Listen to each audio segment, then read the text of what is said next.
Bonjour tout le monde, alors je reviens aujourd'hui pour vous présenter une vidéo sur le développement de la drosophile. Donc au début je vais vous faire une petite introduction et ensuite on verra plus approfondi la mise en place de l'axe dorso-ventral et antéro-postérieur. Alors au niveau du plan d'organisation général d'une drosophile adulte, il va y avoir une symétrie bilatérale, un corps en 3 parties, tête, thorax, abdomen, un corps segmenté à part les 2 extrémités qui sont le telson à l'arrière et l'acron à l'avant. Le thorax va porter 3 segments alors que l'abdomen va en porter 8. L'œuf de la drosophile est centrolécite, c'est-à-dire que les réserves sont extrêmement abondantes mais au centre. Le clivage est gêné, donnant des plans de clivage très particuliers. Ça va être un mode de division méroblastique.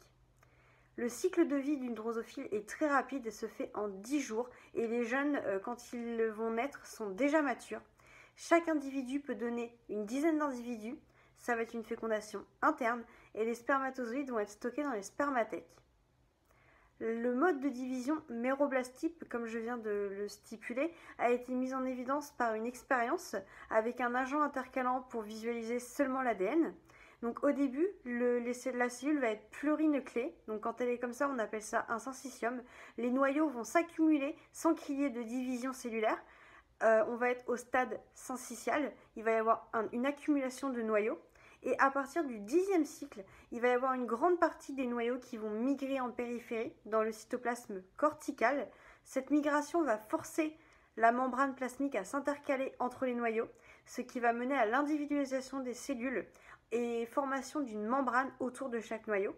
On va être au stade cellulaire. Il va y avoir, comme je viens de le dire, individualisation des cellules en périphérie. L'embryon, à ce moment-là, va se résumer en une monocouche de noyaux autour et qui vont devenir des cellules, à l'exception d'une petite grappe de cellules au pôle postérieur qui vont être les cellules polaires et qui sont les futures cellules germinales de l'embryon. Suite à ça, on a la gastrulation. Alors, petite question, comment la drosophile a-t-elle servi à la science? Donc je vais vous donner 2 réponses, mais il y en a bien d'autres.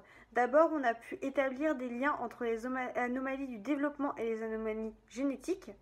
Et on a pu cribler des gènes du développement qui sont aussi conservés chez les vertébrés. Alors une notion très importante, ça va être celle des déterminants maternels. Donc je vais essayer de vous expliquer. Donc dans l'œuf de drosophile, il va y avoir des dépôts de déterminants maternels dont certains vont être fondamentaux. Donc il peut y avoir transmission de défauts génétiques à cause de ces déterminants. Donc si on a une ségrégation 1,5-1,5, le phénotype va dépendre du génotype de l'embryon, il n'y a pas de souci. Mais par contre, s'il y a un croisement et qu'on va avoir 100% de phénotype mutant, là on va pouvoir dire que le phénotype va reposer sur le produit du génome maternel, c'est-à-dire les déterminants maternels, et là il va dépendre du génome de la mère, comme je viens de le dire, c'est vraiment très important. Donc contrairement au xénope par exemple, l'ovocyte de drosophile est déjà polarisé selon les axes antéro-postérieur et dorso-ventral au moment de la fécondation. La structure de l'ovocyte est mise en place pendant l'ovogenèse, qu'on va voir ensuite, faisant intervenir des interactions moléculaires entre l'ovocyte et les cellules somatiques, que je vais en parler. Donc l'ovocyte de drosophile va être asymétrique, allongé. Ça va préfigurer les axes antéro-postérieur et dorso-ventral du futur embryon. Il va avoir une enveloppe qui va être le chorion, qui va être sécrété par les cellules folliculaires. Il va aussi avoir une micropyle, ça va être une petite ouverture antérieure par laquelle les spermatozoïdes vont passer. Et toutes ces structures donc permettent d'orienter facilement l'œuf. Pour ce qui est des structures, au niveau des organes génitaux femelles de la drosophile, on va avoir l'ovogenèse qui va se dérouler dans les ovarioles et la fécondation, elle, va se dérouler dans les spermatèques. Donc l'organisation d'une ovariole, ça va être un germarium à l'extrémité distale, ça va être une succession de mitoses et de réplication cellulaire, et un vitellarium où il va y avoir spécialisation des cellules. Donc ici on va avoir les cellules nourricières qui vont être vers l'avant et les cellules folliculaires qui vont être en périphérie et l'ovocyte qui va être situé à l'arrière. Donc ce qui va nous intéresser surtout, ça va être le vitellarium car c'est là où va se faire la croissance de l'ovocyte. Donc les cellules nourricières vont devenir polyploïdes. Leurs gènes vont être très activement transcrits. Il va y avoir donc des ARN messagers de synthétisés qui vont migrer vers l'ovocyte via des ponts cytoplasmiques. Le corps gras, lui, va synthétiser le vitellus qui va ensuite aller vers l'ovocyte. Les cellules folliculaires, quant à elles, vont être temporaires et vont disparaître après la fécondation. Donc elles jouent aussi un rôle très important. Elles vont transporter le vitellus du corps gras vers le cytoplasme de l'ovocyte. Elles vont produire le chorion, dont on a parlé tout à l'heure, qui est l'enveloppe externe de l'œuf. Et elles vont induire un message. Ce signal va désorganiser et inverser la polarité des microtubules qui vont mener à la migration de l'ovocyte vers la région proximale.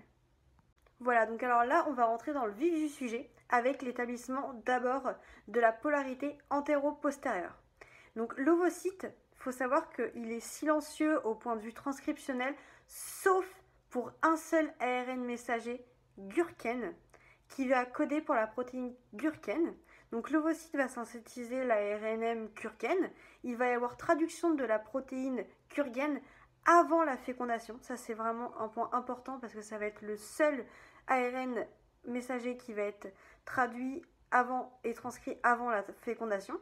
Ensuite, il va y avoir diffusion des protéines Gurken jusqu'aux cellules folliculaires qu'on a dit qu'elles étaient en périphérie, qui perçoivent le message via le transporteur torpedo situé dans la région postérieure de l'ovocyte. Il va y avoir induction des cellules folliculaires qui vont émettre à leur tour un signal, et comme on l'a dit tout à l'heure, ce signal va désorganiser le réseau de microtubules de l'ovocyte et il va y avoir inversion et relocalisation du noyau. Alors maintenant, je vais vous parler aussi des autres ARN messagers qui vont être présents. Donc une hybridation in situ va révéler une surproduction de protéines Gurken dont on a déjà parlé dans la région dorsale de l'embryon. Ensuite, il va aussi y avoir une surproduction de l'ARN messager bicoïde dans la future région antérieure et une surproduction d'ARN messager Oscar dans l'extrémité postérieure de l'ovocyte. Donc une question se pose, comment l'ARN messager bicoïde est-il localisé au pôle antérieur?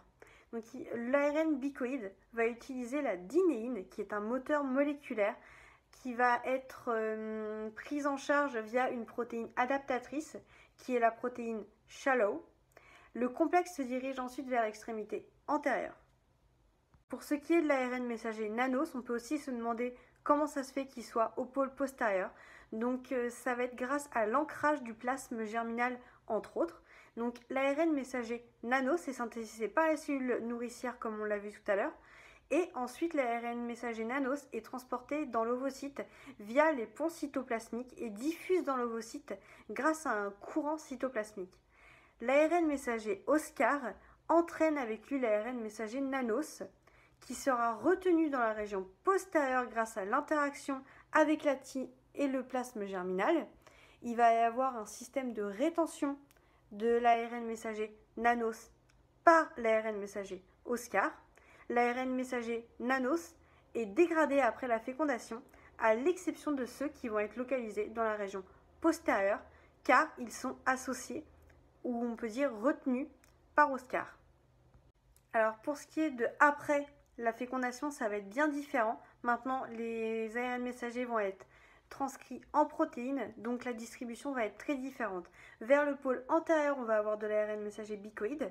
Vers le pôle postérieur, on va avoir de l'ARN messager nanos, ARN messager Oscar.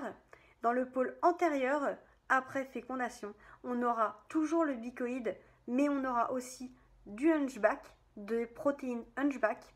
Et dans le pôle postérieur, on aura toujours notre protéine nanos, mais on aura aussi la protéine caudale. Donc la protéine bicoïde va être très importante parce que c'est un facteur de transcription. Donc l'ARN messager bicoïde est d'abord concentré dans la région antérieure de l'ovule comme nous l'avons dit. Et ensuite la protéine bicoïde va diffuser à partir de sa source selon un gradient. Donc la protéine bicoïde est une protéine nucléaire, un facteur de transcription comme je viens de le dire, rentrant dans les noyaux antérieurs pour se lier avec des récepteurs cibles et inhiber la traduction de l'ARN messager caudal. Il va y avoir une distribution de l'ARN messager uniforme, mais une distribution de la protéine suivant un gradient. Ça, c'est une notion vraiment à comprendre.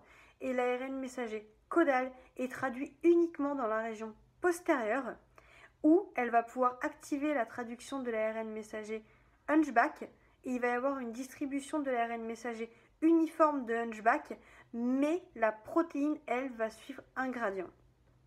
Pour conclure sur ces régulations, le plus important à savoir, c'est vraiment que dans la région antérieure, il va y avoir une absence de protéine caudale, parce que la protéine bicoïde va inhiber la traduction, et à l'inverse, dans la région postérieure, on va avoir une absence de protéine hunchback, parce que la protéine nanos va inhiber la traduction de l'ARN messager d'hunchback. Donc une notion aussi très importante à comprendre, depuis tout à l'heure je parle d'une diffusion de protéines suivant un gradient, cela s'appelle aussi un morphogène. Donc il va y avoir des morphogènes qui vont être différents et auxquels les cellules vont réagir différemment selon la concentration de ce morphogène et selon des valeurs seuil. Donc voilà, ça c'était pour la mise en place de l'axe antéro-postérieur. Maintenant on va voir la mise en place de l'axe dorso-ventral de l'ovocyte, donc toujours avant la fécondation pendant l'ovogenèse. Donc là il va y avoir les protéines Gurken dont on a déjà parlé, qui vont être synthétisées par l'ovocyte et traduites en protéines avant la fécondation, qui vont être très importantes, puisque comme on l'a vu, elles vont aller vers les cellules folliculaires, elles vont se lier au récepteur torpedo qui va générer une inversion des microtubules, donc ça nous l'avons déjà vu. Le noyau de l'ovocyte va pouvoir emprunter le réseau de microtubules pour se le localiser dans la future région dorsale.